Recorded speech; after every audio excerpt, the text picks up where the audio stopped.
माझ्या म्हणण्यानुसार जे आज मतदान चालू आहे ना, मतदान आता वेळ संपत आलेले आहे। सकाळी 7 वाजल्यापासून जी मतदानास सुरुवात झालेली आहे, प्रत्येक मतदान केंद्रावर लाईनची लाईन लागलेली आहे। वन लोक जेवणाचा विचार करत नाही, परत उन्हाचा विचार करत नाही, येण्या जाण्याचा विचार करत नाही, पण पूर्ण लाईन मतदानाच्या लाईनची लाईन लागलेली आहे। त्याच्यामुळं मला तर असं वाटतं आहे मतदान पूर्ण शांततेत आणि खेळीमेळी वातावरणात चालू आहे।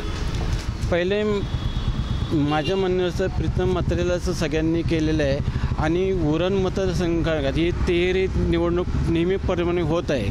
त्याच्यामध्ये हा नवा चेहरा आणि शांत संयमी आणि सर्व लोकांना एकत्र घेऊन आणि बरोबर चालणारा हा नेता आहे आणि विकास हा त्याच्या रक्तातच भिडलेला आहे। कुठल्या राजनीतीचा विषय त्याच्या मनात नाही का मी आमदार झाल्यानंतर लोकांच्यावरती कुठला प्रेशर आणणार आहे, काय आणणार आहे। मी जसा आज आहे त्याच पद्धतीने आमदार झाल्यावर पण राहीन, ही प्रीतम म्हात्रेंची भूमिका आहे।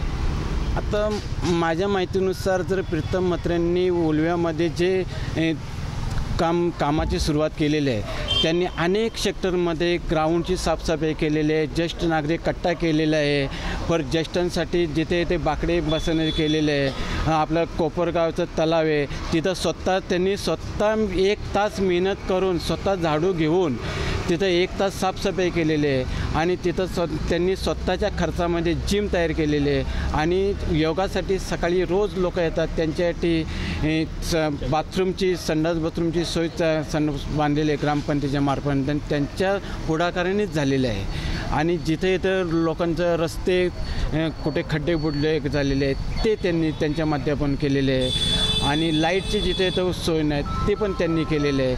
त्याच्यामुळं हा विकास हा त्यांच्या मनातच रक्तातच भिनलेला आहे आणि जे कोण बोलत असेल आम्ही विकास करणार आहोत हे बात वेगळी आहे आणि विकास करून निवडणुकीला उभा राहून आमदार होणार आहे हा मुद्दा वेगळा आहे।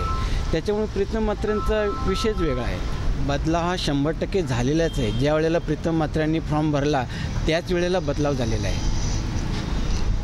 पूरी गुजराती समाज आज प्रीतम सेठ म्हात्रे के साथ खड़ी है और आगे भी इसी प्रकार से खड़ी रहेगी। और जैसा प्रीतम सेठ यहाँ उल्वे नोड में जो उनका सहयोग रहता है, पानी का हो चाहे गार्डन का हो, जैसा अपना ये सेक्टर 9 का तालाब हो जो उन्होंने तालाब पूरा सफाई किया है और गार्डन बनाया है, अभी जिम भी चालू है उसमें, और लोग बहुत सारे वहाँ पे वॉकिंग करने के लिए और बैठने के लिए लोग वहाँ पे आते हैं।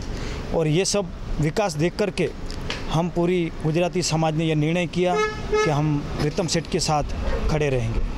हाँ, जो प्रीतम सेठ ने जो विकास किया है वो विकास पे ही ये चुनाव हुआ है और 100% ये चुनाव हम जीत के रहेंगे।